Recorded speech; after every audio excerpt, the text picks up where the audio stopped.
encore là. Je vais vous montrer pourquoi la famille qui dirige le Gabon depuis son indépendance est accusée de se maintenir au pouvoir en faisant croire qu'il y a du changement.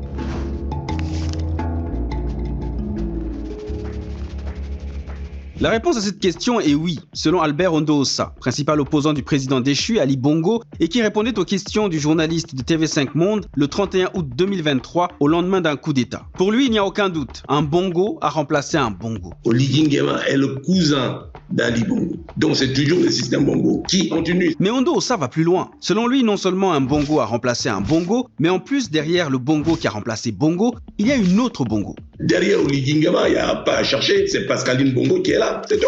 Oligui Nguema n'est qu'un sous-vivant. Enfin, il affirme qu'il savait que ce coup d'État allait avoir lieu et que même la France le savait. Je suis allé à Paris, j'ai vu le CODERCE, j'ai prévenu sur ce qui allait se passer. Il y a au moins 3 éléments qui permettent, à ce stade, de corroborer cette thèse de révolution de palais, qu'on va appeler l'hypothèse Ossa. Le premier élément, c'est l'influence de Pascaline Bongo dans les affaires d'un palais qu'elle n'a jamais réellement quitté. Aujourd'hui âgée de 67 ans, elle est la grande sœur de l'ancien président Ali Bongo. C'est aussi l'ancienne directrice de cabinet de leur père, Omar Bongo. Selon Antoine Glaser, journaliste et écrivain, c'est elle qui régnait aux côtés du père. Francophile, comme son père, c'est elle aussi qui entretenait ses réseaux. Ancienne vice-présidente d'Elf Gabon, devenue Total Gabon, c'est la digne fille de son père, garante des intérêts de la France-Afrique. Préférée du père selon le journaliste Vincent Higeux, c'est elle qu'Omar Bongo aurait voulu comme successeur, en d'autres circonstances. Et donc, quand Antoine Glaser parle de Pascaline comme héritière politique de son père, il faut bien comprendre de quel héritage on parle exactement. Quand Omar était aux commandes, le Gabon était un pays stratégique pour la France. Le pays PMU, comme on l'appelait,